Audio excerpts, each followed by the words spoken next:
नमस्कार दोस्तों। आज का वीडियो बहुत ही मार्मिक होने वाला है। मरते हुए भीष्म पितामह को माता गंगा ने बताया रहस्य।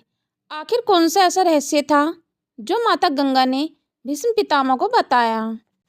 दोस्तों, वीडियो में आगे बढ़ने से पहले हमारे चैनल को लाइक सब्सक्राइब जरूर कर लें। कुरुक्षेत्र के अंत का युद्ध निकट था।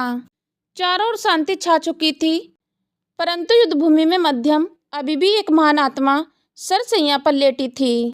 वह थे भीष्म पितामह। उनके शरीर में असंख्य बाण चुभे हुए थे, फिर भी उनके मुख पर अद्भुत तेज था। पांडवों श्री कृष्ण ने उन्हें जल अर्पित किया और विनम्रता से कहा, पितामह, आप संसार के श्रेष्ठ ज्ञानी हैं, कृपया हमें धर्म को उपदेश दीजिए। भीष्म पितामह ने कहा, मुस्कुराते हुए बोले, अब मेरा शरीर तो नष्ट होने वाला है, परंतु आत्मा अमर है। मैं सूर्य के उत्तरायण होने की प्रतीक्षा कर रहा हूँ ताकि प्राण उस शुभ समय में दे सकूं। तभी गंगा की धारा से एक समान प्रकाश आकाश में उतरा। वह प्रकाश धीरे धीरे एक दिव्य स्त्री का रूप लेने लगा। दोस्तों, वह थी माता गंगा।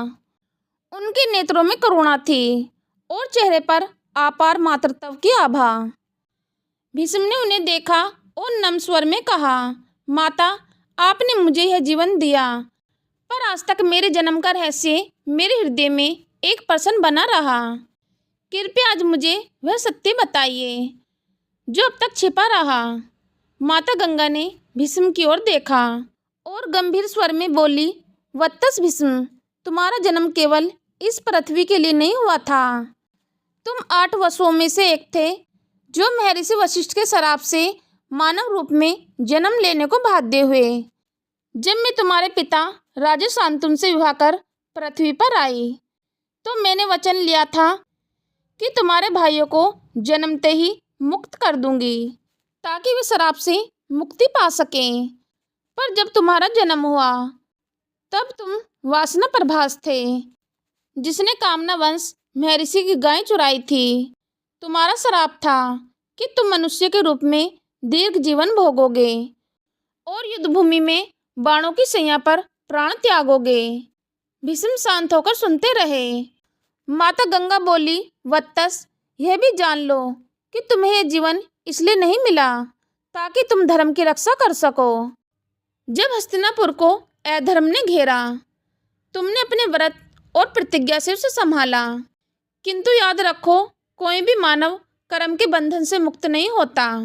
तुम्हारा ब्रह्मचर्य व्रत, तुम्हारी निष्ठा, सब तुम्हारे पूर्व कर्मों का ही परिणाम थे। भीष्म की आंखों में आंसू भर आए।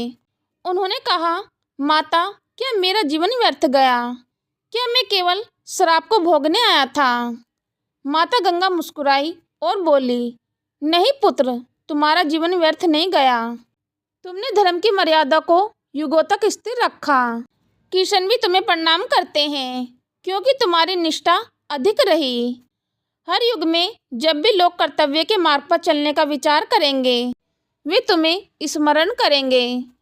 तुम्हारा जीवन यह सिखाता है कि सत्य और वचन का पालन मनुष्य को देवतुल्य बना देता है। भीष्म ने अपनी अंतिम दृष्टि प्रकाश की ओर उठाई। वो सूर्य उत्तरायण की ओर अग्रसर था।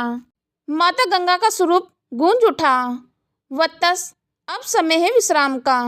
तुम्हारी आत्मा मुक्त है, स्वर्ग तुम्हारे लिए खुल चुके हैं। भीष्म ने मुस्कुराते हुए अपनी आंखें बंद कर ली।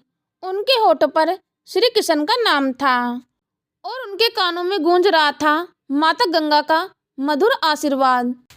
धर्म का प्रतीक बनकर तुमने मानवता को अमर कर दिया गंगापुत्र भीष्म। उस क्षण समस्त कुरुक्षेत्र पर एक दिव्य प्रकाश छा गया। पवन मंद हुआ, गंगा की लहरें थम गई और धरती पर मानो अपने सर्वश्रेष्ठ पुत्र को अंतिम प्रणाम किया हो। दोस्तों, यह था वह रहस्य। भीष्म पितामह केवल एक योद्धा नहीं, बल्कि देवत्य थे, उत्पन्न आत्मा थे जो धर्म की मर्यादा के लिए पृथ्वी पर अवतरित हुए थे। दोस्तों, आज का वीडियो अगर आपको अच्छा लगा हो तो चैनल को लाइक सब्सक्राइब करना ना भूलें। मिलते हैं आपको अगली वीडियो में। तब तक देखते रहे हमारे चैनल प्राचीन स्टडी को। धन्यवाद।